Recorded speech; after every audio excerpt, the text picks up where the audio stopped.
Mes amis, l'heure est grave. À mon lycée, un voyage fabuleux est organisé en mémoire à la Seconde Guerre mondiale. On part de la petite ville de Mont-de-Marsan pour faire le tour de l'Europe de l'Est en passant Berlin, Cracovie, Auschwitz, Prague et Nuremberg. Tout ça, on le fait en bus, pour un trajet de plus de 5000 km en 10 jours. Mais hélas, des subventions ne sont pas tombées et pour la première fois en 25 ans, le lycée Victor Duruy ne pourra peut-être pas faire ce voyage. Les élèves se sont donc bougés et ont créé une cagnotte participative où on peut faire des dons sur internet. Même un petit don de 5 € peut grandement nous aider.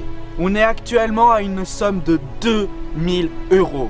C'est extraordinaire mais hélas pas encore assez.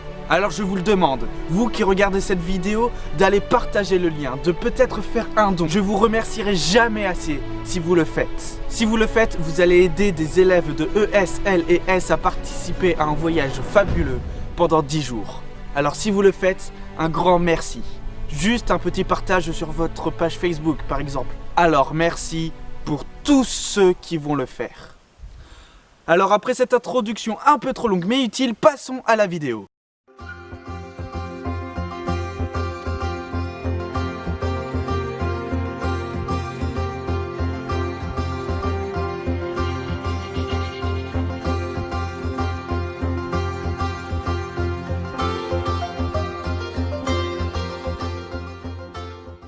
Je vais vous raconter une histoire. Également, un voyage. Mais pas un voyage vers l'Europe de l'Est cette fois-ci, un voyage tout droit vers la Lune. Il y a des moments où les rêves les plus fous semblent réalisables, à condition d'oser les tester. Aujourd'hui, nous allons partir en Chine, au XIIIe siècle. À ce moment-là, la Chine est gouvernée par les empereurs de la dynastie Song.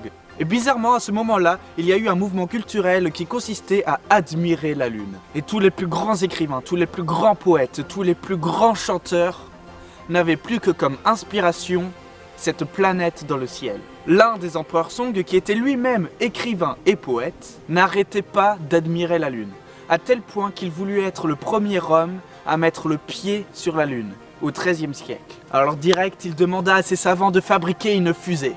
Et à cette époque-là, la Chine était déjà avancée au niveau de la poudre. Ils placèrent alors de volumineux pétards sous une cahute où l'empereur trônerait en son centre. Et la Chine tout entière espérait que la fusée allait l'envoyer jusqu'à la Lune. Et à ce moment-là, bien avant Neil Armstrong, bien avant Jules Verne, les Chinois avaient fabriqué la première fusée interplanétaire.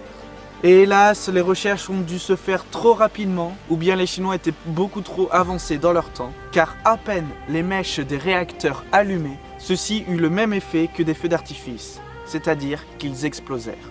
Alors l'empereur Song, à bord du véhicule, explosèrent au milieu de 1000 couleurs qui auraient dû l'envoyer tout droit à l'astre de la nuit.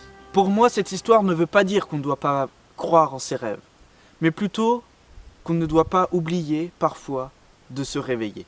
Allez, je vous dis à tout de suite dans une prochaine vidéo. Bye bye!